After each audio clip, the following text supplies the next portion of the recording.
Ladies and gentlemen, welcome to an edition of NCOPD Live, hosted by yours truly, Staff Sergeant Hicks. Hashtag the professional SGL. It's been a day today, but before we even get started and we introduce our special guest, I'm sure you all saw the message that the NCOPD Live team put out today. I'm just going to say a few things about Mr. Williams before we even get started. Mr. Williams was an awesome individual walking around the ALU, and I was just sharing with our special guest that there's nobody that I know that could say anything negative about this gentleman. He was always smiling. If you were walking down the hallway, he was gonna make sure that he engaged you in some type of way. So we got word today from the commanding general here at Fort Lee, Major General Fogg, that he passed away today. We don't know the details. We're not going to speculate. But at this moment in time, I just want everybody to please bear with me and give a moment of silence in remembrance of Mr. Michael K. Williams.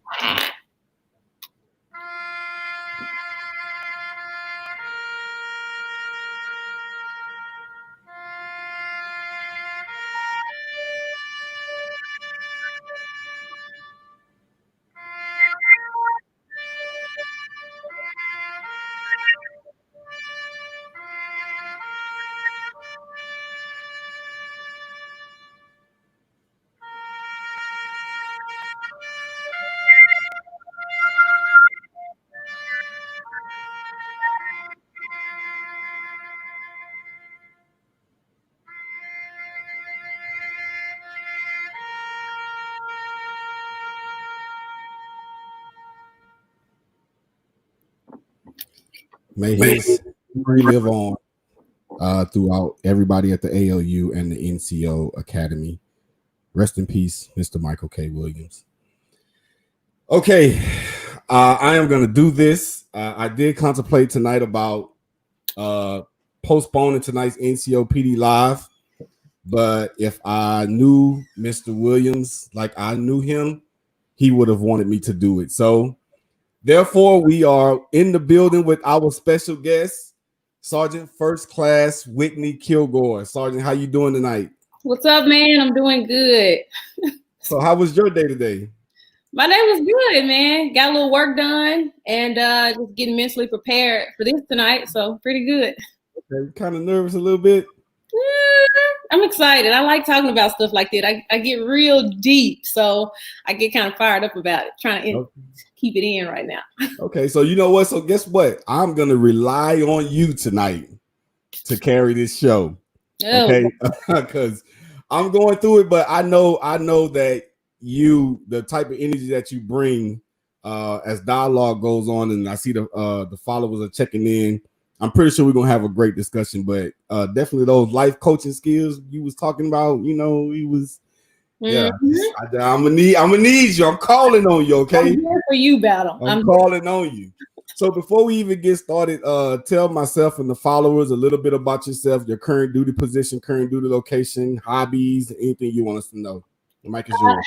All right, so I've been in for 13 years now. 92 Alpha, whoop, whoop. Shout out to the 92 Alphas out there, holding it down.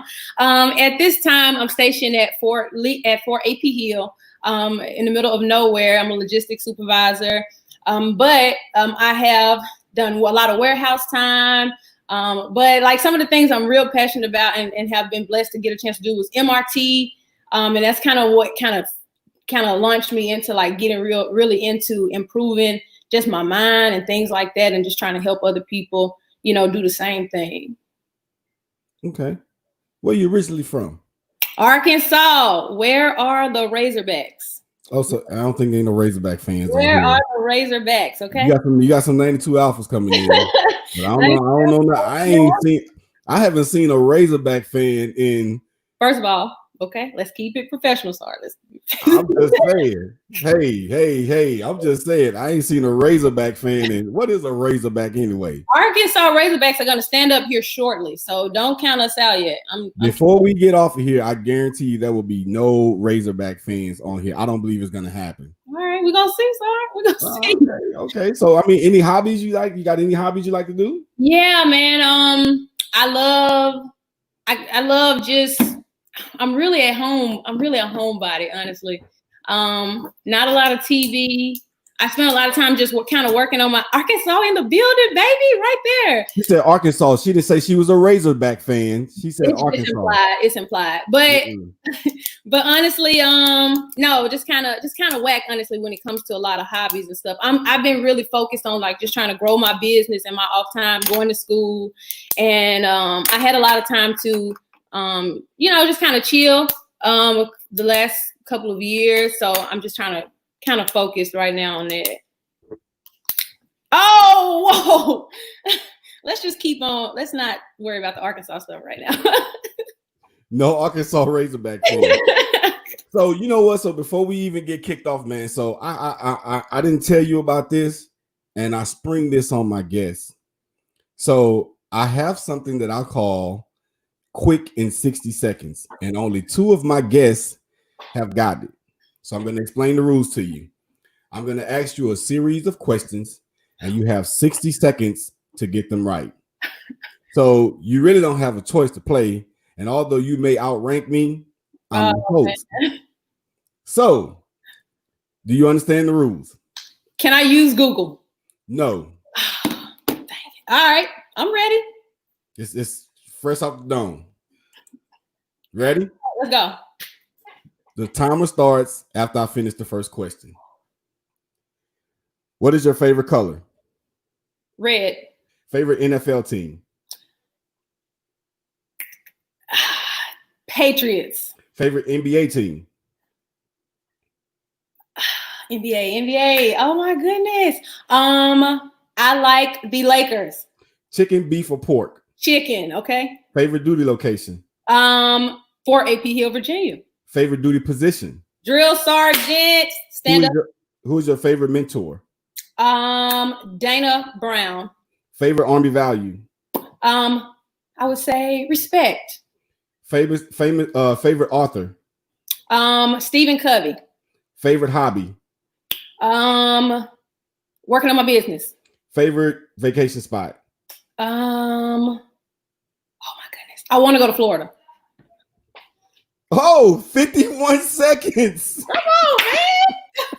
Let's start this thing off right, Sar. I'm telling you. I'm here for 51 seconds. Congratulations. Okay, good. I got my next guest that's coming, whoever that may be. I'm not going to say who it is yet, but I like to throw it in there every now and then, and it causes you to try to think and be like, what am I supposed to say? What am I supposed to say? Man, I was winging it, Sar. Winging it. I see. I started to ask you a couple of them questions. Was what you know about the Lakers besides LeBron James and Kobe Bryant? Nothing. See what I'm saying, y'all? I don't know. You gotta go. You just gotta be confident, and that's what happened right there. You see what I'm saying? 51 seconds, baby. Take the board. 51 seconds. 51.60 seconds. All right, I'll give you that. All right, so before we even get started, so tell us about the Coach Whittney K Foundation or your logo, your business that you're building. What is it about?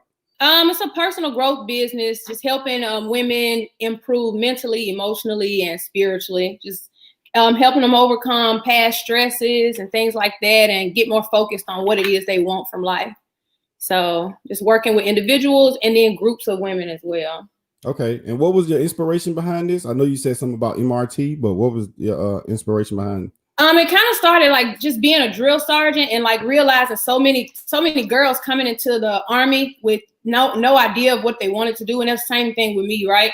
I finished high school and I had no plan. So I'm like, what am I going to do? And I ended up joining the Army. And of course it ended up working out, but I felt like I wanted to help people before they get to that point. So I started volunteering at high schools and stuff like that, mentoring. And eventually, as doing that, I realized that a lot of girls weren't getting that type of mentorship and just understanding who they were from home. So that's when I got into trying to coach women, and it just kind of went from there into just personal development. Okay, wow, that's great. And how long has it been? I mean, how long has your business been in session? How long when did you get it started? Yeah, it's been about 2 years now, and still just trying to get still just trying to get it rolling, man. Just trying to help people know that they need these things, because it's hard to tell somebody that, you know, they need something when they're not sure. I didn't know I needed personal growth when my life was trash, right? But I'm just trying to, you know, help people understand that it is important. So that's kind of where I am now. Okay. So and I'm just giving you follow-on questions before we talk about our specific topic. So what made you decide to want to come in the Army? Because I heard you saying at that time you was going through things in life. Well, actually, you said your life was trash, and I don't like to speculate. So I would like to ask you the question: what was your reasoning for wanting to come into the Army? So just coming into the Army was just because honestly, I just really didn't have any other plans, right?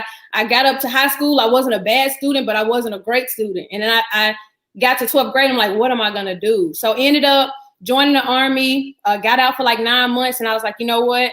I was a single parent. I was like, you know what? I'm going to go back in and really try and do this thing. So after 9 months of going back home to Arkansas, I just realized that like, I wanted to do something better. So end up coming back in and then just really giving it all I got, you know, all I had. And that's kind of what landed me in the Army. But now it's something that I'm so glad I did it. But at that time, it was just like, you know what? I don't know what I'm doing.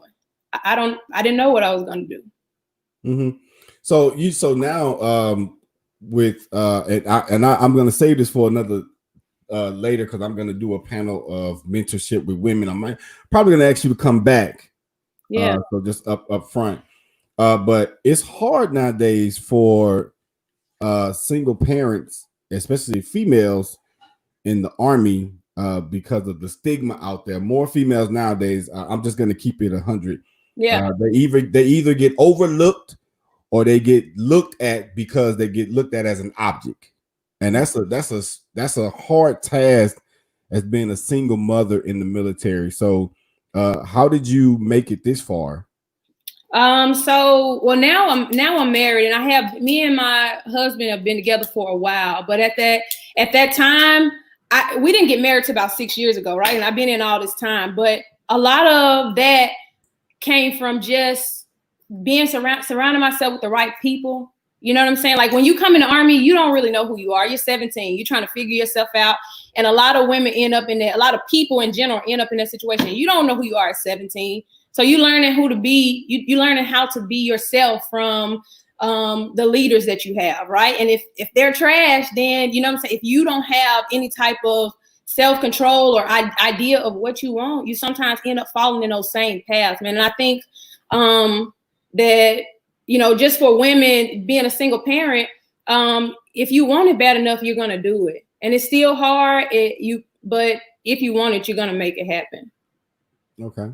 So I've always had this analogy about women, and so I'm just gonna say this. I see a lot of female viewers on the feed right now, so I'm gonna say this. I've always had this analogy about women, and ladies, if I'm wrong, don't come down hard on TPSGL. I'm going through right now, but I'm coming out of my shell. But I've always had this thing about women, that women have a strength that men will never be able to tap into, because the burden of giving birth is a strength that men will never be able to tap into. So when I hear men ask, like, how can she do that, or why is she being able to do that? Because guess what? They're pulling from a place that we will never be able to even fathom or even begin to even feel that we could do. Right. So that's why when you see some single parents out there, single females out there getting it in the military and drill sergeant this and still being able to take care of the kids. I was watching Freestyle Every Day for Everybody last week, and I was hearing a story of these females. I'm like, you know why? It's because they have an untapped power that no man can ever even begin to imagine how they do that. Yeah. So that's why you see the single parents being able to raise a kid in 18 and 20 and 25 years in the Army. So when I hear you talk about single parents, that's the thing that I think about. Yeah, and I also think it's because sometimes you don't have an option. You know what I'm saying? It's kind of like that strength you talking about, drawing from that. That's a physical strength that we have to bear those children, right? Mm-hmm. But also it's an emotional strength that we have to pull from in order to make it through. Because sometimes when it's just you and you got to figure out who's going to watch this kid, who's going to help you provide for this kid, who's going to help you take care of daycare, you know what I'm saying? And your family is 9 or 10 hours away and it's just you, little single parent, so-and-so, or specialist or private so-and-so. You know, it's like, it's one of those things where it's like, this is going to make me or break me. And I'm going to do what I got to do in order to, you know, take care of a little baby that's down here looking at me, wanting to eat and all these different things.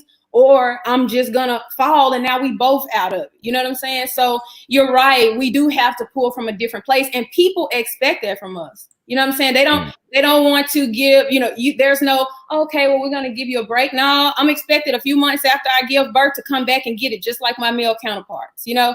And so in knowing that and knowing that standard is there, yes, it's hard, but a majority of the females are stepping up to the challenge to make that thing happen, you know? I think, and we finna get into our topic. I don't know where we're going with this, but while we on it right now, that's why I advocate for equal opportunity with females, is because I think sometimes it gets overlooked, the stress and struggles that they have to deal with at home, especially being a single parent. And then you don't ever want them to feel like, oh, they're the victim. No, they're not the victim, but it's real. Yeah. And it gets played as they're playing the victim. But and don't get me wrong, there's some single fathers out there too. Right. But there are more single mothers doing it than you see single fathers, because when dad ups and leave, that mother figure is still there. So that's one of the reasons why I advocate for equal opportunity with females. And that's another reason, like that very point, the fact that if he ups and leaves, you know what I'm saying, and you're still expected to make that stuff happen. That's why I'm always trying to encourage women to be mindful of who you're laying down with. You know what I'm saying? Be mindful of who you have the opportunity to have a child with. Think about how this person make a good father. It's more than a few moments of pleasure. Like, this has the opportunity to put you in a situation where you could be taking care of a child by yourself. But if it all ties in back to personal growth. If you don't have those values, if you don't have that self-worth, if you don't have that idea of what this man or men, what this woman is supposed to be like, then you might end up falling for anything. And now we've got a whole child that's in the situation too. You know what I'm saying? So getting that idea of what we're looking for and who we're connecting ourselves with and stuff like that, and the standards that we have for ourselves is so important. And I don't think that coming right out of high school, being 17, a lot of people don't have that figured out, man. And then we end up learning through experience. So listen, like I said, I'm just gonna put it out there now. I haven't announced the panel that's gonna be on this women's mentorship, and I'm thinking I think I'm gonna run it 2 days, but as of now, it's gonna be just 1 day. But I'm telling you now, I'm inviting you back for that, because it's gonna be some great dialogue that we're gonna talk about as just far as women. And here's to my male followers out there, I do not want you all to shy away from the day that we do this, because there needs to be some dialogue between women, that if we have a question, we can get a woman's perspective. Yeah. And then be honest with you, more often than none, women know exactly what to say to us if we listen. And I think it goes vice versa as well. So look at that. Yeah. Look at where the fellas at? Listen, you must have a lot of followers, because I posted this in other forums that allow me to post when we're gonna have NCOPD live, and I seen people like, oh, that was not your inside, blah blah blah blah blah. And so I got see all the females on here looking in. It's like 10 of us. Yeah. So I tell you what. So the first thing I want to talk to you about is I like about your business and the things that you talk about is personal development. Yeah. Talk to me about personal development as far as from a soldier's perspective, and how is it important to them, both male and female? Yeah, so it's important because that's the human side of the soldier. Like when we take this uniform off at night or in 20 years, that human side of you needs to be personally developed so you can go out and still be yourself. And a lot of times we don't take time to think about that because we're so caught up in professional development.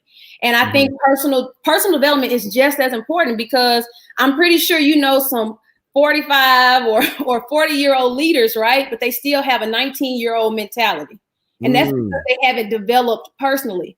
They don't know much about emotional intelligence, understanding each other, communicating with people. So the Army tried that with the Army values: loyalty, duty, selfless service, all those. They tried that to give us some Army values. I'm bringing all these people in the Army from all over the world. I'm going to give them these Army values and see if we can get them on one accord. But respect, for me, coming from Arkansas, means something totally different coming from somebody from New York, say. You know what I mean? And so I think when we don't take that time to really develop personally, coming straight out of high school, being 17, 18 years old, it's hard for us to really grow as people. And we end up just sometimes being followers and not really developing. So that's what personal development is: just being more aware, developing the person that you are underneath this uniform and outside of the Army. You know what I'm saying? Are you a good person? And whose standard are you using for that? So that's what personal development is all about. So you said something, for a follow-on question. You said something that I think a lot of people do not realize, that one day you're going to take this uniform off. And this is no slight to the Army. And once again, let me throw this disclaimer out there. I speak for Staff Sergeant Hicks, hashtag the professional SGL. I don't speak for the Army, NCOA, the ALU, Fort Lee, CASCOM. I speak for me, myself, not even my guests. But a lot of leaders fail to realize that one day you're going to take this uniform off. And if you gave everything to the Army but didn't personally develop yourself, talk to me about that. Come on. And a lot of times we do it because from the time we come in, the Army is giving us what we need. Okay, you're E4. I'm going to send you to what is the first level now? It's BLC now. BLC. Okay, you're a staff sergeant. I'm going to send you here. You're sergeant first class. I'm sending you here. We've been spoon-fed professional development, but then when it comes to personal development, it's something that we have to go get. And if you're not thinking about it, if you're not seeing beyond this duty assignment, or this enlistment, then you'll end up making it to 20 years. And it's a sad thing to get there and not know who you are outside this uniform, because a lot of times we have to pick up and continue working, right? But when we're not personally developed and we don't know who we are, it's like we're starting from scratch with a disadvantage. So I just think that it's so important that we think about those things now, because and even when you take your uniform off at home, right? Who are you? Are you a good person? Are you who you need to be in your roles? Are you a good mother, a good father? Are you a good sister, a good brother, a good friend? You know what I'm saying? And so all those kind of things play into us just developing ourselves and just making sure that when we take this uniform off daily and in 20 years, that we're straight. Wow. Well, so you said a mouthful. Like you was talking about the when you get promoted to this rank, they send you the ALC, then they send you the SLC, then they send you the MLC, and all of this time that we've given to the Army, did we personally develop ourselves while we were in there? So definitely like the way that you touched on that piece. Why is intentional personal development overlooked by so many in the Army then? That's because of that, because we're so used to being spoon-fed what we need.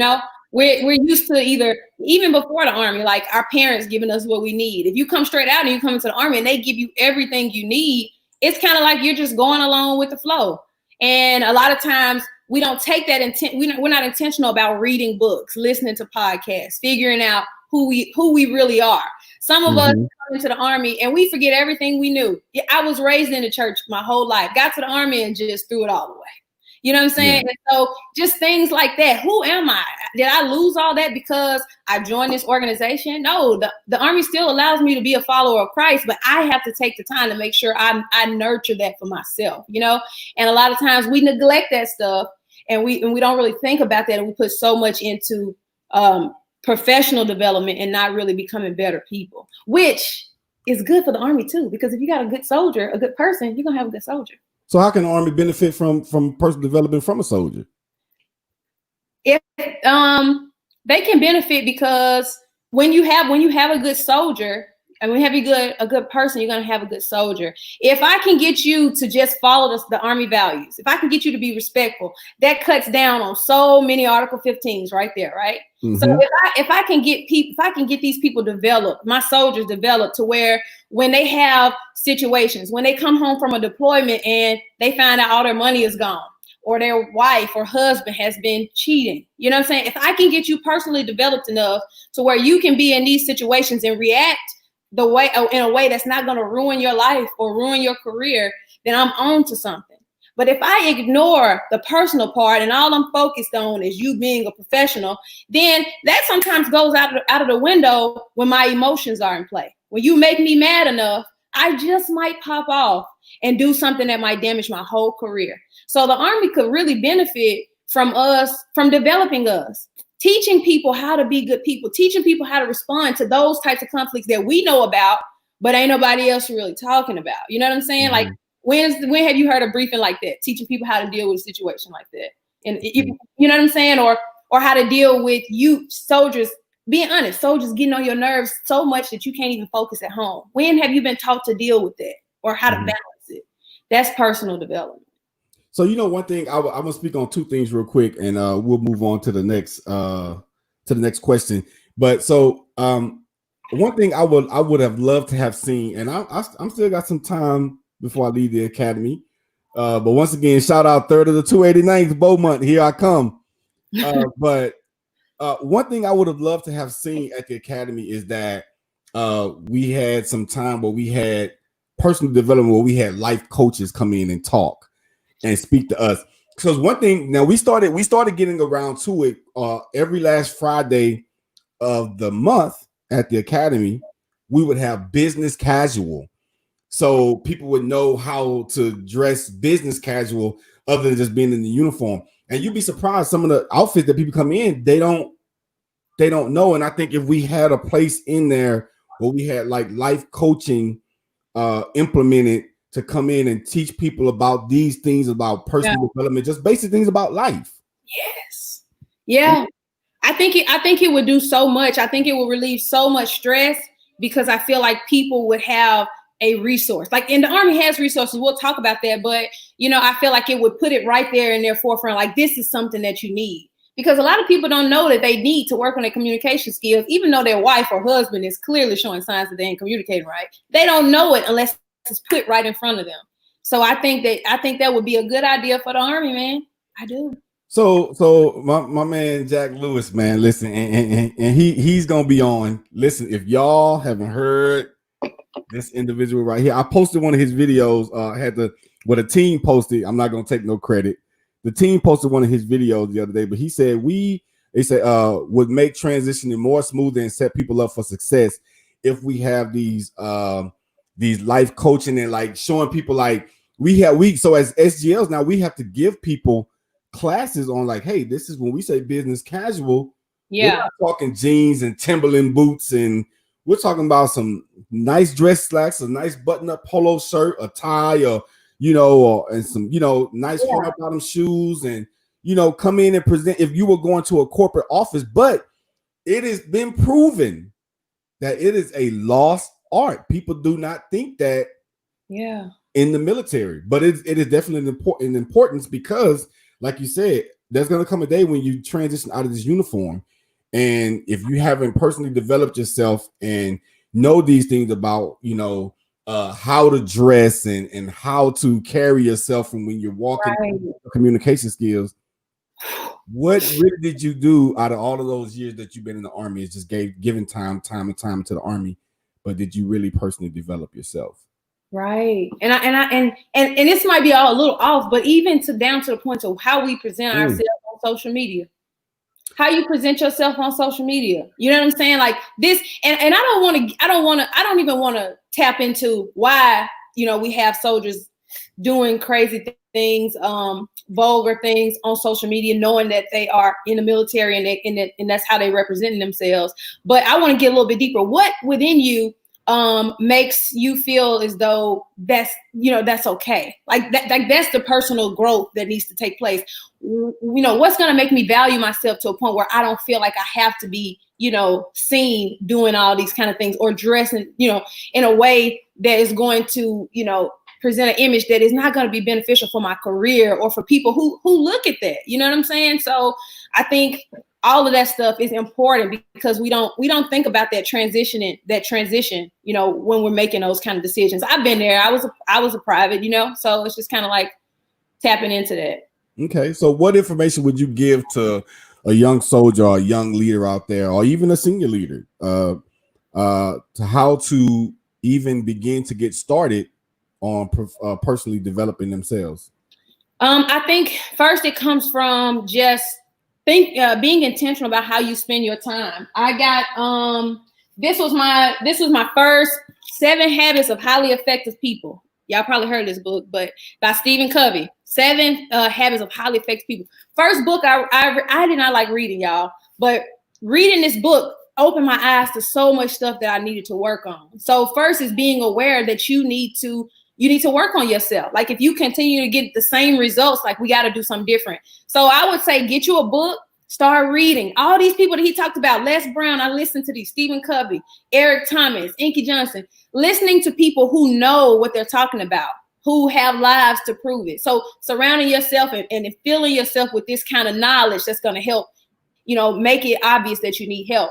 And I also said, listening to podcasts. When you're riding to work, instead of listening to your favorite jam, that you done heard 60 times, put on podcasts, put on Audible and listen to something that's going to, stimulate your mind and help you think a little bit differently, or respond a little bit differently.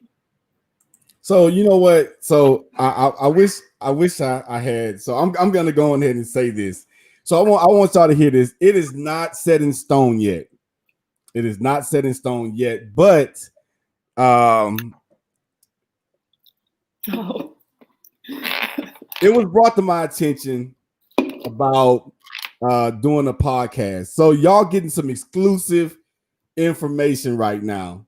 So I was, I was thinking, I really didn't want to do a podcast.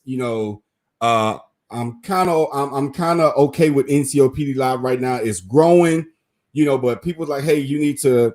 And my battle buddy, she is so crazy. I love her to death. What's up, battle? So it was brought to me about doing a podcast. So I was like, okay, let me mess with the see, I done already told them, look, don't tease us, just okay. So I'm thinking about doing this podcast, and I'm gonna surround myself with some individuals that I kind of got this idea. It's going to be on Saturday mornings, and I'm going to call it Saturday Morning Sizzler. And we're going to talk about NCOPD Live will be separate from it, but it's going to be, we're going to talk about life tips, mentoring, coaching. We're going to focus on not just the professional aspect of life in itself, but we're going to talk about, tips on how to raise your kids and this and the stress and struggles of that as well. But one of the people that I asked, so y'all see the Breakfast Club, right? So it's going to kind of have that atmosphere. But one of the people that I called and asked to be a part of this is yours truly, First Class Kilgore. And the other person that I want to join is going to be Master Sergeant Green. So it's not in stone yet. We still got some time that we just throwing some ideas around. We gonna see how it goes, and I don't know. Stay tuned. This may be a branch off of NCOPD Live, but everybody that likes that hashtag Saturday Morning Sizzler or SMS in the inbox. And if we get the fans, if the fans want to do it, guess what? I'm gonna tell y'all on live right now. If the fans want it, we gonna make it happen. Real talk, real life. I'm talking about getting down, professional, and just trying to become better people, man. That's what it's all about. Yeah, y'all can have y'all mimosas on the side, and but it's gonna be a podcast. And if you're getting up and you're cleaning on Saturday morning, you're doing your chores around the house. Look, here come the hashtag SMSs. Here they come. So I mean, it's just gonna be something that you can listen to on podcast. So it's coming down the pipe. It's coming down the pipe. Okay. But back to the real topics. Y'all keep hashtagging SMS. I'll make sure I see them afterwards. And I know the my team is counting them up and everything else. Now you can't SMS twice. Okay. Right. I know how some of y'all get. You can't SMS twice. So anyway, so moving on. Let's talk about now this is when it's fixing to get real, y'all. It's fixing to get real. Yeah, I got one for you. The stress between work and home. How can that be a burden on the particular soldier? So stress between work and home, man, it goes both ways. Stress at work can impact home, and then stress at home can impact work. I know how many of y'all have been in formation, put some something that's hearts or something. How many of y'all been in formation, but your mind is completely gone because of something that happened before you came to work? Whether that be relationship issues with your spouse, kids acting crazy, you know, how many of us have come to work and in formation and we ain't thinking nothing about work because our mind is at home. That's stress, right? That impacts us. And then how many of us go home and we ignore our spouse, we ignore our kids because we're stressed out from work, because we have to deal with not only our problems, but all of our soldiers' problems. But nobody really teaches us how to balance that. And so I think that's something that we need to dig deeper in. And a lot of people are in that formation, right? In that formation, stressed out about home, and they don't have nobody to talk to because maybe they can't trust anybody. Maybe they feel like people are going to tell their business. So they keep it inside. And now you're not getting 100% from that soldier. When I go to work that day, I'm not giving you 100% because my mind is somewhere else. You know what I'm saying? Or when I get home, I'm not giving you, husband, 100% because my mind is somewhere else. I'm thinking about what I got to do tomorrow, or this last minute stuff that came up that continues to happen over and over again with no explanation. And it's just like, keep it pushing, So that's the kind of, and it impacts us. It impacts all of us in different ways. Yeah. So, let's keep it real. Yeah. We know work can get stressful. And then on top of that, you've been at work all 8 to 10 to 12 hours, and you still haven't dealt with the issue that was dealing with you at formation before you even got there. Right. And now you've been stressed out throughout the day, and now you got to go back home into that same situation. What is your message to individuals like that are dealing with that? I would say that you have to communicate, man. Like if the issue, if you're stressing at work, some of that stuff we can't get around. Like that's a part of being a soldier. We're gonna have stressful days. But when you go home, if you're going home and you're not talking about it, you're not talking to your spouse about it, you're not letting that out, because sometimes we don't even realize you come home and you're trying to decompress, so you're in your phone, but your spouse is looking at you with the evil eyes because you ain't said 2 words to her or him. You know what I'm saying? And that's causing issues there. So I would say communicate. Let them know when you're having a bad day. Let them know when you're stressing out. You know what I'm saying? Just keep it real. Like, look, I even keep it real with my 12-year-old. Tyree, mama is stressed out right now. Mama is having a rough day. And he understands life's going to be stressful, but we got to take our time and get it together. But I think communicate that with your children, not overwhelm it, and communicate that with your spouse, because when you don't, it builds tension. Now, he or she don't know what's going on in your head. They don't know what you're thinking. They don't know that you're just trying to get your mind together because you've been stressed out all day. And the same thing at work. They don't know that you're just trying not to pop off because your spouse done made you mad at home. You know what I'm saying? So it's like we have to communicate, even with like, hey, look, today we're going to get stuff done. We're going to get things done, but I just kind of need, I need y'all to kind of leave me alone. Soren is going through some things right now, still work, still accomplish the mission, but today is one of those days, and just being open about it. So your soldiers can know the same thing too. You know what I'm saying? Your NCOs can know, like, okay, I know this is a rough day. You can do your work, and then we're going to go, you know what I'm saying? We'll keep it pushing, but we're just going to know that you're having a rough time. And I think if we communicate that, we're able to help a little bit more. Okay. So I'm glad you brought that out like that. So I want you to talk to us about self-inflicted stresses, things that we can't control, but yet we stress about them. And my buddy Mr. Jack here, on First Class, Jack says something profoundly. We got to learn to prioritize. So talk to me about self-inflicted stresses. Self-inflicted stress, man, waiting to the last minute to do stuff. You know, you got to be up super early in the morning and at formation at a certain time. And then you're going to bed because you're sitting up on Facebook. You know what I'm saying? And you still haven't prepared for the next day. At least get your stuff together before you chilling out, things like that. And then some of the situations that we put ourselves in, some of the relationships that we put ourselves in, connecting with messy people, messy people cause stress in your life. So doing things like that, like, being the person that they always come to, for gossip at work. I was that, back in the day, No, it's not. There's no such thing as messy people at work. Man, you know what I'm saying? I was messy people at one point, but there comes a point where you have to realize that, like, hey, that's not productive. That's not helpful for my unit. That's not helpful for me. I'm wondering why I'm always caught up in drama, because I'm messy, so it's like, some of that stuff is self-inflicted. You start separating yourself from people who are always about the mess. You become a different person and things start to change for you. You know what I'm saying? You start to realize, man, I ain't stressing as much, that I ain't been hanging with so-and-so, So not saying that you isolate yourself, but you just make wise decisions about where you spend your time. My time is too valuable to be spending it with just anybody. We got to be both bringing something to the table in order for me to be investing my time with you. And that's how we have to be, because it's limited. It's only a certain amount of time that we have. You threw me off when I ain't know nothing about no messy people at work, but I will say this. It's certain people that you feed your mind. Whatever you look at is what you're feeding your mind at. Go ahead. Go with it. Go with it. Go with it. I'm here to interview you. Yeah. I love talking about this stuff, man. Some people wonder why, I know this is, you wonder why you're,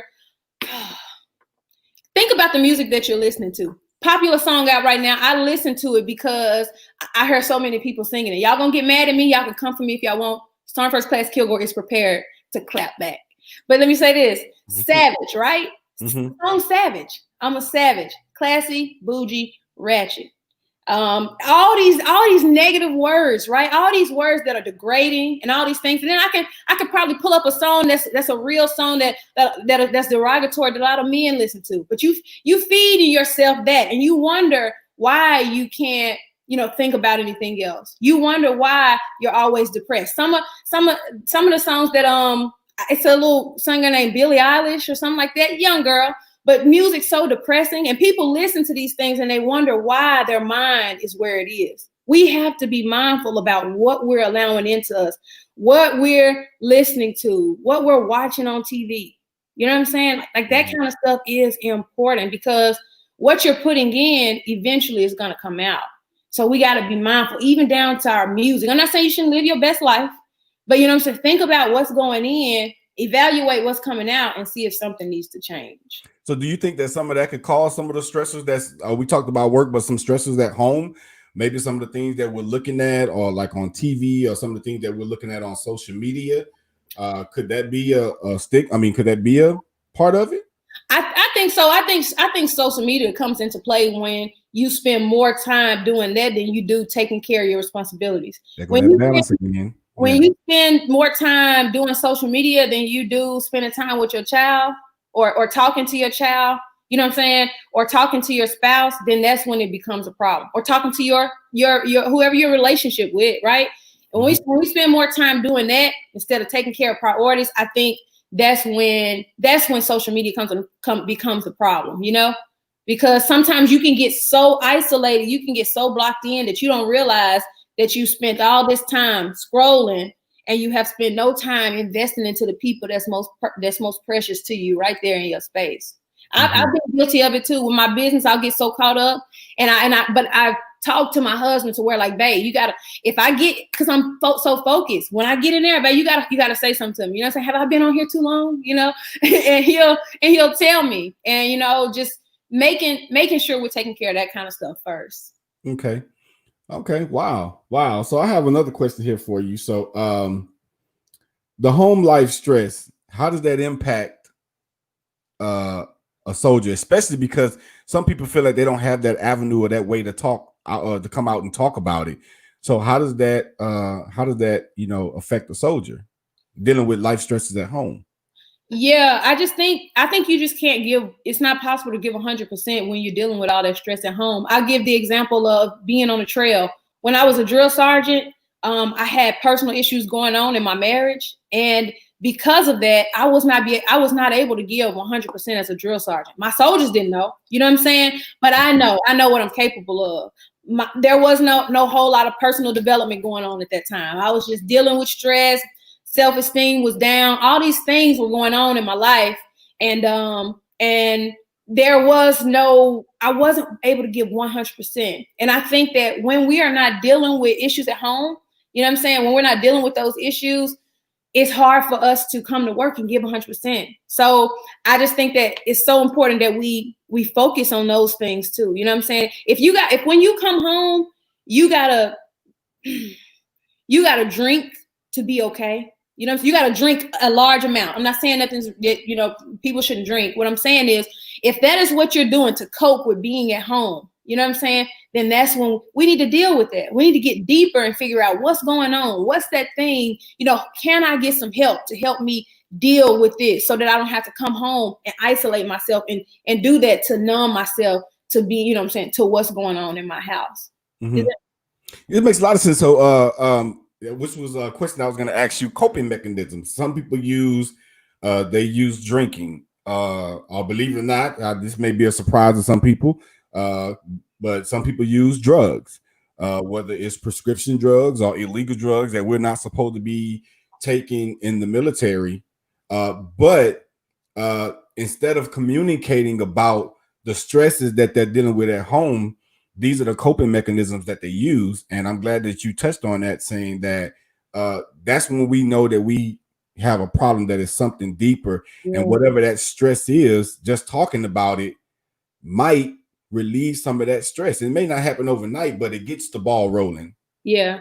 And another one too. I mean, I know this is probably going to be a little too much for some people, but sex. Mm-hmm. Not everybody is married, right? And some people use sex as a way to fill that void, to numb themselves from really dealing with what's going on inside themselves. You know what I'm saying? Mm-hmm. And I think that those are issues when you find yourself putting yourself in situations like that, where you're giving yourself to people who don't value or don't deserve you, or, not really taking care of yourself. Even in the Army, it happens. When we don't take the time to figure out what's really going on, to, what I'm saying, that I'm doing these kind of things or have this kind of behavior, when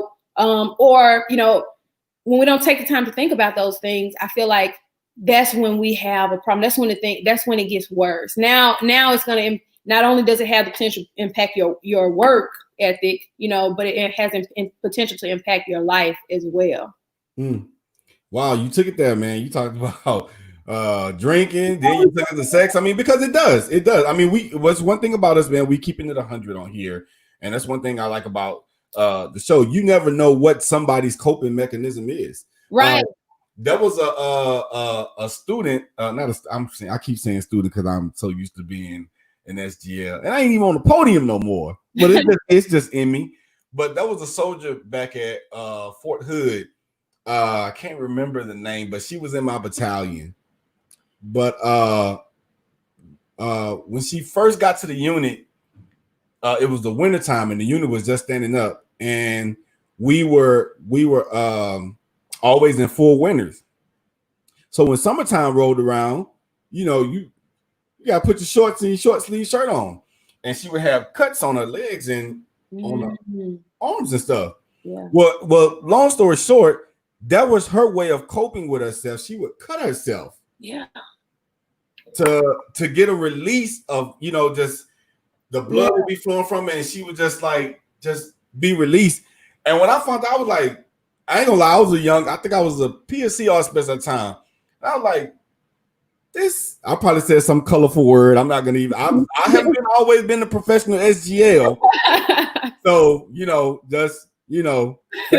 thank God I'm saved now. But I was like, this bloop over here cutting herself in the barracks. Yeah. And I remember we were like, look at her different. Yeah. But that was her way of coping with the stresses that she was dealing with. So it could be alcohol, it could be sex that they feel like they don't have no worth and they just give themselves to somebody because they want to feel the touch of a man or a woman or vice versa. You know, so I'm glad that you hit on that. Yeah. And please hear my heart, y'all. I don't want to sound judgy or anything like that. I want us to be aware of this kind of stuff because we have privates coming into the Army fresh out of high school who don't know who they are. You know what I'm saying? And they're going to be looking to us. They're trying to figure out who they are, trying to deal, spending money. Somebody said, yes, all of these things are ways that some people, you know, cope with stress. And if we are aware of these things and we talk to people and we build that trust that allow people to feel comfortable talking to us, then we can eliminate some of that stuff. But if we messy, they're not going to come and share with us. Like if I'm messy, she's not going to come and tell me that she's cutting herself. But guess what? If I'm holding myself to a standard, if she knows who I stand for, she knows my character, she knows that Sergeant Kilgore gonna come through for her and make sure she gets the help that she needs, she's gonna come to me and let me know, Sergeant, I'm not doing good. And that's where we want to get to as leaders. We want to get to that place where we build enough trust based on our actions, because you can talk trust and Army values all the time. You better talk. If your life don't show it, if you're doing something contrary when we leave work or when they see you on social media, they cannot trust you. So your life has to line up with exactly what it is that you're saying, so we can be great. You know what I'm saying? Like so we can just be great, man. And people can trust us, and then we can make other people, you know what I'm saying? It just continues to go. The cycle continues to just blossom. In the words of one of my mentors, Command Sergeant Major, soon to be retired, Jerome M. Smalls, if your audio don't match your visual. Oh, if your audio and your visual is not lining up, and that's why, and so I'm gonna say this, man, because a lot of people hit me up. I was like, hey man, are you gonna post something about, you know, what happened in Minneapolis? And I'm like, you know what? I see what's going on, but the post that I wanted to post was probably not going to be what you wanted to hear, but it was going to be the truth. And the post I was going to post is, there's a way to protest without getting angry. You can be upset, but don't put yourself in a position to get angry. And now you put yourself in a position that maybe your life is compromised. I understand what happened, and I'm not neither here nor there to talk about it, but I'm very careful about what I post on social media. Even some people are like, oh, well, you can do it on your personal page. No, I can't. And I'm going to tell you why. Because when D Hicks comes up, it's associated with NCOPD Live, the professional SGL. So I have to be careful about the things that I post, even if it's on my personal page, my professional page, and we are linked together. So, and I was telling one of my guests, I'm an SGL still. Yeah. You do not know, I don't even get looked at as an SGL. I get looked at the NCOPD Live guy. I could be walking on Fort Lee. I've been walking in Family Dollar, Food Lion. I was in Fredericksburg one time. I can't remember the recruiter's name. I'm in Fredericksburg, battle, at an appointment in civilian clothes, and the recruiter knew who I was. I'm in civilian clothes. Yeah. So if your audio is not matching your visual, you can talk it all day. But if you're doing one thing at work, and then when you come home on the weekend, ain't nobody saying there's nothing wrong with going out, having a good time. You may see me downtown Richmond, not right now while this COVID is going on. But I mean, you may see me downtown in Richmond. You know, I like to go to Cabana Rooftop a lot. It's a nice upscale, you know, crowd, nice atmosphere. And you may see me out there, you know, may see me in Paris, I'm having a drink, but I'm not all out there wild and somebody's packing me out the club. Right. You know, your audio still, even I have to realize, even when I'm in an atmosphere like that, or if I go to a nice spot or a bar or a club type atmosphere, I have to watch how I'm carrying myself. Right. I'm not gonna go there and stand up against the wall. I'm gonna have a good time. I like to dance and do whatever, but at the same time, I'm not just out there loosely with it. Right. And last thing on that is that, like, that even comes down to you being at home. Your audio and your visual need to match for your kids, right? If if you're telling your kids something, you saying all this stuff, but then you going and doing the exact same thing, it ain't matching up for them. Now you confusing them. So we really need to make sure that we take it because I'm trying to get you personal development, you outside of uniform, even when you're not in this uniform and you at home, when you being a mother, father, whatever your kids are saying or are seeing, you know what I'm saying? It need to match what it is that that you're saying, you know what I'm saying? Because they're picking up on it. They ain't gonna do what you say, they're gonna do what you do. Oh, my mama don't do that. My dad doesn't do that. I'm not doing it. But if it's cool, daddy do it, mommy do it, it's all right. I'm gonna go ahead and do it. And I may not do it in front of you, but I'm gonna do it when I leave. And you know what? And I said that a lot of time. I know that soldiers, 98% of the time, I have this 98.2% rule. 98% of the time, soldiers do what they see. Yeah. 2% of the time, they do what they're told. Come on. I'm just saying, if you really look at it, 98% of the time, soldiers do what they see, and 2% of the time they do what they told. Now watch this. They can see Staff Sergeant Hicks, the professional SGL, walking and talking on the cell phone. You ain't gonna do it. You won't see it. But I'm just saying, they can see me walking and talking on the cell phone in uniform. And instead of coming to correct me with tact and tone and delivery, they'll be like, you know what? Watch me do it one day. And nobody better not say nothing to me. Yeah. Because my audio is not matching with my visual. Right. And I can't be, what he said, let your conduct match your conversation. Yeah. So we have to be careful as leaders about the transparency that we put out there or the visual that we put out there. Because believe it or not, some people are looking. Yeah. And it comes down to you, that being who you are. You know what I'm saying? You're not just trying to live the Army values. I keep bringing it up because that's something we all know, but you're not just trying to live the Army values because they say we have to. That's because they want that to become a part of who you are so that the right thing just naturally comes out, you know? And that goes for everything we're trying to stand for in life. So what advice would you give to young soldiers and leaders out there that are stressing right now? Like, I want you to look into the camera right now, and what advice would you give to them that are stressing about things and they're using certain coping mechanisms because they don't want to talk about it? What would you tell them? I would say get some help. Military One Source has free counseling. Ain't nobody got to know. You can sign up if your marriage is real trashy right now or it's on the rocks. You can go to Military One Source and sign up for like 12 free sessions of counseling for you and your spouse. Like, they have one-on-one counseling for you if you need it, just to kind of work through the things that come along with you being a human being in the Army. So I would say get some help. And I know that there has to be at least one person that you can trust to share at your unit. I want to challenge you that if you feel like you're in a unit where you don't have anybody, there's one person that you know. I want you to take a chance on that one person that you feel like, you know what, I really feel like I can trust so-and-so, but I'm a little embarrassed, or I'm a little, you know what I'm saying? I want you to know that you can trust people. You know what I'm saying? Find someone that you can trust and confide in them, because it's not good to isolate yourself and keep it all in. Well, for this last topic, and I don't want to hold you over, but I want to get to this last topic, and I want to talk to Coach K.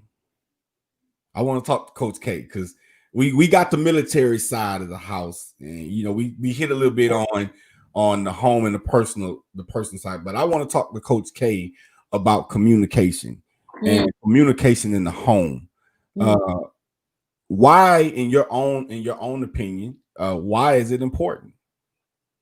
I think it's important because without it, you're just kind of going through the motions, man. Like, you're just existing without communication. You're expecting people to read your mind half of the time, which they can't do. And when you communicate, things just flow better. You know, like when people can freely express and be themselves at home, it makes you more free to be yourself.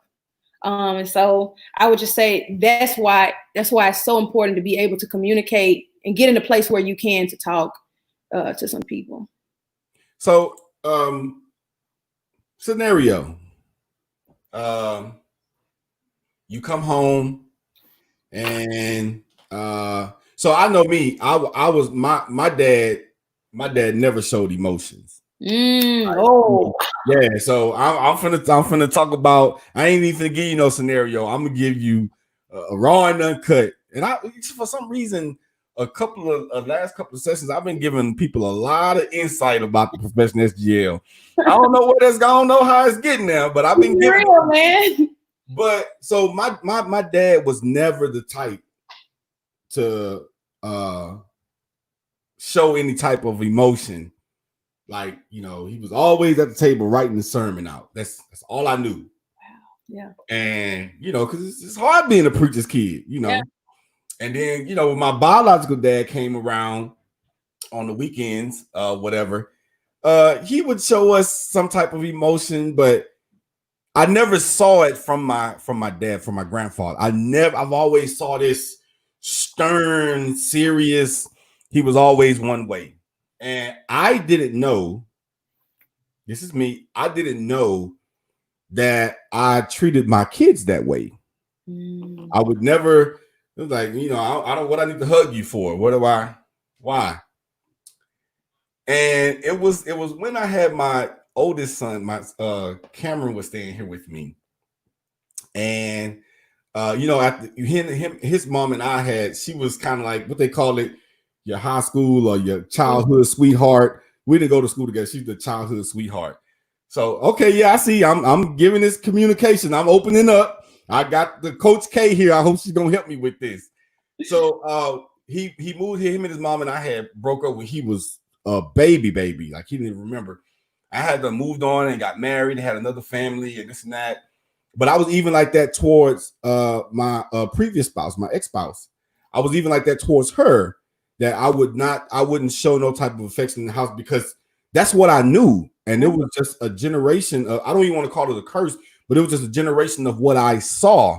Right. And I didn't know until after I was divorced. And then after I got my son here 17 years later that he expressed that to me. He's like, Dad, you never would tell me you love me before you got off the phone. Cause I used to think like, all right, son, you know, I'll holler at you. You know, I'll call you tomorrow. I'll call you in a couple of days, you know, because I was always stationed here and there. But talk to me, Coach. Talk to me about why it's important to be able to show your children or even your spouse in the home emotion that, you know, that they can reciprocate from, that you don't deal with these type of things that I'm sharing with the followers. Yeah. Why is it important to show that type of emotion? You said everything right there. The cycle continues. You saw your dad expressing love that way. So that was your norm. Now you can take it a step back and wonder how he saw love expressed. He probably saw love expressed the exact same way. So at some point we have to come to the realization that like, if we don't change something, this stops. Because, and I know that with a lot of, say you didn't grow up with your father, so you don't know, you didn't get to see how a man raised his sons or treated his wife. You didn't have that experience. You didn't get to see that. So you're just trying to figure it out. And it goes back to what we're watching. If we're just watching, you know, stuff on TV that's, you know, degrading or not, you know, showing us what it looks like, because a lot of the TV shows are not showing you how to be a good dad or a good husband, right? And we're watching these things. If we don't have that experience to pull from, we're just doing what we know. And it's like one of those things where we have to have grace on you, but it's like, what would have happened or would have been different had you known that earlier? And that's why people we have to examine ourselves. You know, does my child talk to me? Is my child only talking to me? Am I only talking to my child when I'm upset or when I'm angry? You know, or am I developing them, talking to them, building a relationship? I know who everybody is dating in 5th grade because I talk to my son like that and I get down to his level. But if we don't ever get down to their level and we don't ever communicate with them like they're human beings, children growing into adults, then they're going to just figure it out from somewhere else. So it's so important that even if you're not the best communicator, you figure it out. You figure it out by reading books, by listening to podcasts, by watching other men, humbling ourselves enough, and me watching other women on how they fix their husband play. This is me. How, you know, seeing other women treat their husband certain ways, you know what I'm saying? And picking up on that stuff. I want to do that too, because some stuff I didn't see. So it's like, we have to recognize, like, man, I want everybody to do this. Think about your childhood, how you were raised, You know, how was it love expressed to you? How did that make you feel as a child? Now you know better, but how did that make you feel as a child? And are you doing the exact same thing to your children? Are you showing that exact same love? And now you'll realize how it is that they feel being loved and being nurtured and raised by you. Man, so you know what? You just said a whole lot. So my youngest daughter, she's a freshman in college. So she went to college, she got pregnant.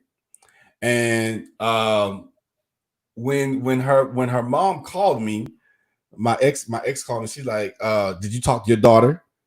And I was like, no, which one? You know, Praise or Shala? She's like, Shala.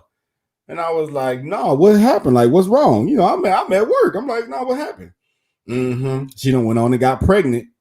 I said, what? Now, mind you, I had just found out about my first granddaughter that I introduced to the world, and everybody saw my little Mootie, you know, my little baby. She is so, oh my God. Anyway, so I said, what? I said, Shala's pregnant. So I was like, well, when did you find out? She was like, 2 days ago. Red flag went up. So I'm like, well, it's just gonna keep, excuse my friend. I was like, but damn, why my daughter ain't call me? And so my youngest daughter, she was that one that was up under me when she was, you know, when I married her mom. She was the one she was always going around following me or whatever. That was the one. Praise my oldest daughter, that was my basketball one. I'm out there roughing her up, getting her ready for basketball. But Shala was that one that we had that connection. So I'm like, man, okay. So I of course I text my baby. I'm like, hey, baby girl, this dad. Hey, we need to talk. No reply. And I'll never forget it. That was a Tuesday when I found out. Wednesday, no reply. Thursday, no reply. Friday, I talked to her sister. And I'm like, hey, man, you know, so what's going on with Shala? And she was like, well, Dad, I'm sure you know. So I was like, I know you ain't, you getting smart. I'm like, yo, but why, I'm trying to call her. She ain't call me. And she's like, well, Dad, she thinks that you're going to be upset. Battle. That broke me. Yeah. Because there's something happened between her childhood where she felt like she couldn't come talk to me. Whether it was because me and her mom separated or what, or maybe I just dropped the ball on something. And I'm being transparent with everybody. Yeah. So I sent her a text that Saturday and I said, hey, baby girl, listen, I want you to know Daddy still loves you no matter what. I'm going to be here for you, but I wish that you call me. My baby girl FaceTimed me on that Sunday. And when I saw her face, she just started crying and it broke me. But I was always, remember this, I was always seeing that stern type of leadership. Yeah. But it broke me because I don't know, because I just to see her face, because she trying to hold my emotions in, because she called me, but it broke me to show her that, hey, I'm human too. Right. And so, I'm like, hey, babe, I'm all, it's okay. It's okay. We gonna work through this, and she began to open up and I'm like, hey, babe, I said, baby girl, why didn't you call me? Why didn't you tell me? Here's what she said. She said, Dad, because I didn't think that you were going to love me after I got pregnant. Come on. That's. It was because she did not think that I was going to love her when she got pregnant in college. Yeah. So I began to talk to her on just a parent to father to daughter relationship to let her know, like, hey, there's nothing that you could ever do that's going to ever make me stop loving you. Right. I may be disappointed in some of the decisions that you make, but even then I'm understandable because I made some of those decisions too. And so the response that she got from me was the response that she thought that she's going to get from her mom, but the response that she got from her mom was the response she thought she was going to get from me. Yeah. So I even had to go back and I had to talk to her mom and say, hey, listen, I said, I think that's very hypocritical because neither one of us waited till we got married to have sex.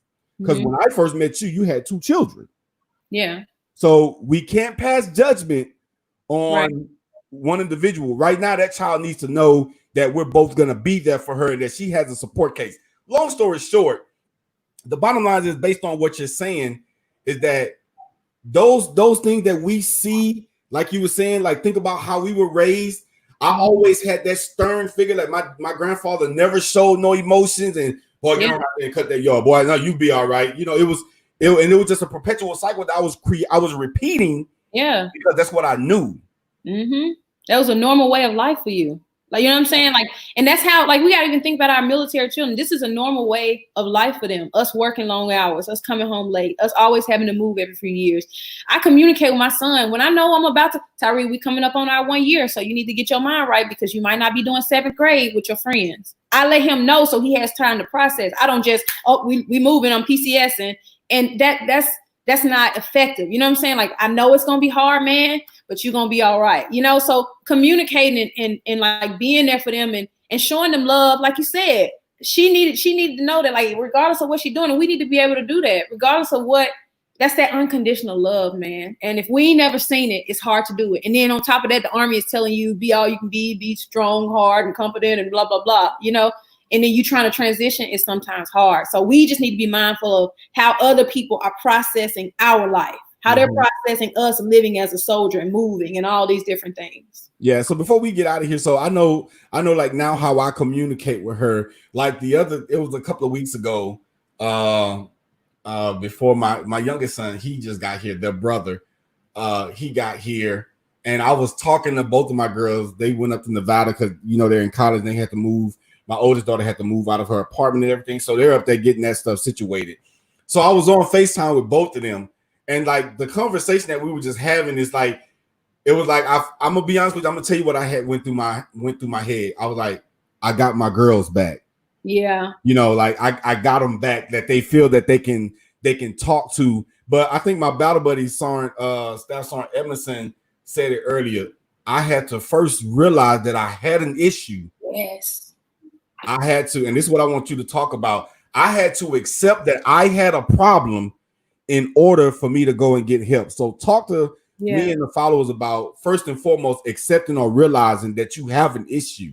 Yeah, we are not perfect, man. Like, we're not perfect, and we are kind of accustomed to pushing on, suck it up and drive on, you know. But at some point, we have to come back and step. We have to take time to examine our home and wonder if our kids communicating, are our spouses communicating. Every time I walk in, why my wife looking at me with side eyes like she about to cut me, or my husband doing the same thing, you know?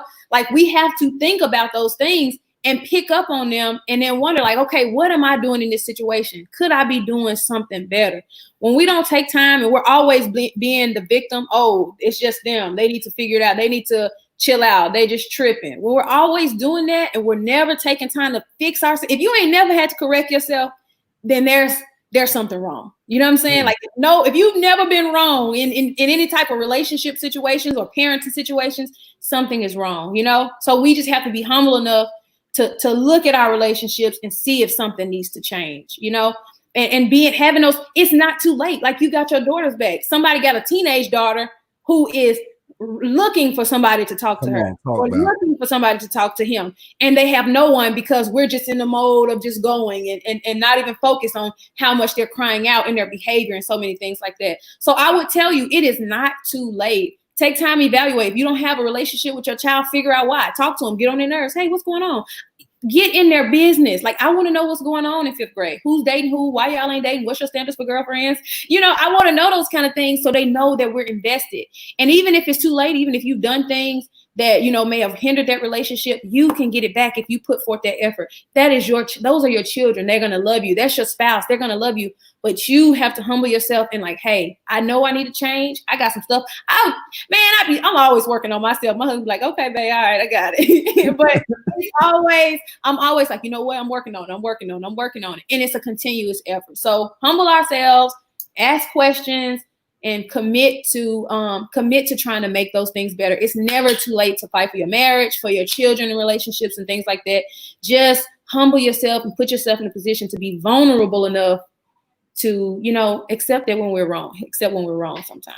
Listen, y'all, this is the one and only Sergeant First Class Kilgore, also known as Coach Whittney K. Listen, you got a podcast you want to tell them about? Yes, women, ladies, I do. I have a podcast. It's called the Woman Intentionally Podcast. Again, Woman Intentionally. It's on Apple, Spotify, and all that good stuff. And I also have a personal growth workbook if you're confused or stuck or stuff, something like that, it'll help you like really kind of get some clarity on where you want to go in your life. So how you doing the command hand? It'll help you get some clarity on where you want to go in your life. So I'll have that on my page as well and share that. But yes, Woman Intentionally podcast. So I'm gonna ask you to do me a favor once we're done. Go ahead and type this in the comments so our female listeners out there can go ahead and start listening and tuning in. But once again, this is going to be, what's her name? I don't know her name. I just know she on the Breakfast Club. I don't know what her name is. I don't know either. I don't know her name, but I've heard of the Breakfast Club though. Yeah, but this is gonna be Coach K, and then our other person that's gonna be a part of the podcast is gonna be Masson Green. We'll come up with a name for him. And I'm gonna be that DJ Envy kind of guy. I'm gonna just be there, just facilitating the question. But I seen a lot of SMSs. I'm gonna get with my team afterwards and see how many people want us to do this podcast. And us three, we are gonna talk next week. Yeah, and we're gonna get the ball rolling. And I promise you, I will give you all a timeline on what we're gonna do, and then we may talk about doing the dry run like on a Saturday, just us three on here, and just talk about just life, nothing army military, most important, but just talk about life. Yeah. So before I get out of here, listen, I always like to give my special guests last comments, concerns, and just speak to the followers what you want them to know. Closing remarks. I want you to know that you are valuable and you have something valuable within you. But if you don't cultivate it, if you don't put it in the right environment and take care of it, it will never come to pass. So I want to just say, invest in yourself, get books, start listening to podcasts, start developing yourself so that you can be a valuable asset, so that this is not the only thing that you have going for yourself. So stay positive. You can head over to Coach Whittney K, and I got plenty of positive and motivating stuff over there, just talking about personal growth. But regardless of where you are, you're never too far to get yourself together, and it can be done. Listen, so before I even let her get off of here, I owe you something, and I'm gonna do this publicly over the live. So before we came on live, of course, because my battle, we know each other. And believe it or not, we met through social media. Yeah. But our vibes, we connected, and so my battle was like, hey man, you good? I understood if you wanted to, reschedule or whatever, and blah blah blah. But I was just down, and I'm thinking now. I've been listening to us talking, and like my enthusiasm, my vibe just went up. And so my battle, man, she asked me. She says, "Hey, do you believe in God?" Like before, while we were in the green room, she asked me, "Do you believe in God?" And I'm like, "Yeah, I believe in God." She's like, "Hey, I want to pray with you." And so she prayed, about tonight's session. She prayed for Mr. Williams and his family. She prayed for the ALU as a whole, NCO Academy, everybody that was affected by, the death of Mr. Williams. And I just want to tell you that meant a lot to me. It really meant a lot to me. And that sometimes people let opportunities go by without giving individuals the accolades that they're deserving of. So in front of all of my followers, in front of the whole NCOPD Live community and everybody else that watches this video, I want to say that you are truly genuine. Mm-hmm. And I will tell you all now, if you're doubting about following this individual, hear from me. I fully endorse this individual right here, because it doesn't get no realer than this. So if you're on the ledge about following her, you're hearing it from myself. I fully endorse this individual right here. So go out, find her, make sure you're following her. I appreciate you coming onto the platform. I appreciate our little conversation that we had in the green room prior to me getting started, because now, like I said, when I think about it now, like I'm myself. I'm the professional SBL. Come on, man. That's what I didn't want it to be. I didn't want it to just be like, yeah, so what do you think about, leadership with this? And then I say that because you helped me realize, because that's the way Mr. Williams would have wanted it to be. Exactly the way that it was intended. So, man, kudos, man. Shout out. I really do. I appreciate it. I really do appreciate it. Too easy, Ballard. That's what we're here for. We gonna be believing. We got to get it done, man. And look, it didn't turn out good. People got something from it, and that was the goal. Yeah. So, as always, before we get out of here, make sure you go check the book out. Check it out. Hey, if you are not following Freestyle Every Day for Everybody, on tomorrow, I believe it's Thursday, I want to say at 1900 my time. I know I shared it, or the team shared it, but they're gonna have a unmuted Freestyle Every Day unmuted is going on tomorrow. Make sure you check it out. Great individuals gonna be on there. I will definitely be checking it out, and I definitely will share it to the page. But as always, if you see something wrong and you fail to do something about it, then you have just created a new standard. And at the end of the day, their issue is never with you, but their issue is always with the standard. This has been yours truly, Staff Sergeant Hicks, hashtag the professional SGL, along with my special guest for the night, Coach Whittney K, also known as Sergeant First Class Kilgore. Signing off from NCOPD Live. Y'all have a nice evening.